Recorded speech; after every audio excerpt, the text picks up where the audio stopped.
नमस्कार. 11 तारखेपासून अकोला जिल्ह्यामध्ये पोलीस भरती सुरू होत आहे. पूर्ण महाराष्ट्र राज्यामध्ये पोलीस भरती आता होणार आहे. तर अकोलामध्ये आम्हाला टोटल 11,784 अर्ज प्राप्त आहे. टोटल जागा 161 आहे आणि हे सर्व पोलीस कॉन्स्टेबलची जागा आहे.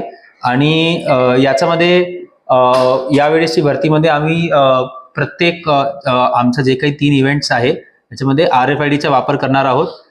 तर खूपच एक टेक्नॉलॉजी असिस्टेड हे भरती असणार आहे. याच्यामध्ये पूर्ण भरतीसाठी जे तयारी असतात, नियोजन असतात, ते मी प्रत्यक्ष स्वतः पाहणी केलेली आहे. आमचा जवळपास 450 लोकांचा बंदोबस्त, अधिकारी, कर्मचारी, क्लर्क्स पण याच्यामध्ये सामील असणार.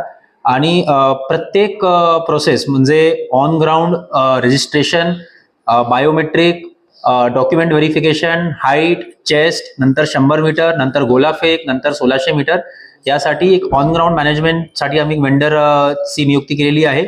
आणि पूर्ण भरती अतिशय पारदर्शकपणे, अतिशय मेरिटोरियस प्रमाणे झाली पाहिजे, हे आमची अशी धारणा आहे. याच्यामध्ये जे आमचा नियोजन आहे, पहिल्या दिवशी आम्ही 800 लोकांना बोलवलेलं आहे. नंतर 1500 असं करून जवळपास 22 तारखेपर्यंत हे भरतीची प्रक्रिया जे फिजिकल आहे तो संपूर्ण होऊन जाईल.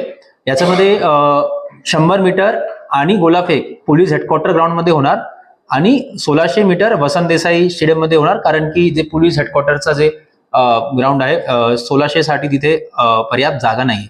आणि ते लोकांचा जे ट्रॅव्हल आहे तो पण आम्ही व्यवस्था केलेली आहे बसेसची. तसेच काही उमेदवार बाहेरून येतात, तर त्यांची राहण्याची आणि सोन्याची व्यवस्था आम्ही निमवाडीमध्ये आणि पोलीस मध्ये केलेली आहे. तिथे फंक्शनल टॉयलेट्स, गरम पाणीची सोय, पिण्याच्या पाण्याची सोय हे होणार.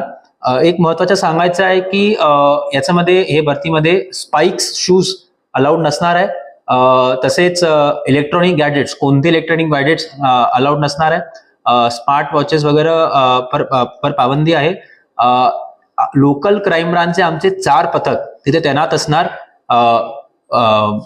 मेन गेटवर फ्रिस्किंगसाठी, आतमध्ये फ्रिस्किंगसाठी, रॅन्डम चेकिंग, टॉयलेट्समध्ये चेकिंग, म्हणजे टॉयलेटचे बाहेरचे जे गेट आहे तिथे चेकिंग. कुठेही जर असा काही दिसला की कोणी काही सिरेनचा वापर केलाय किंवा काही स्टिरॉइडचा वापर केलाय, त्याच्यावर कठोर कारवाई होणार. फौजदारी गुन्हा दाखल होऊन अटक करून आम्ही ते एकदम कडक त्याच्यावर कारवाई करणार. तर लोकांना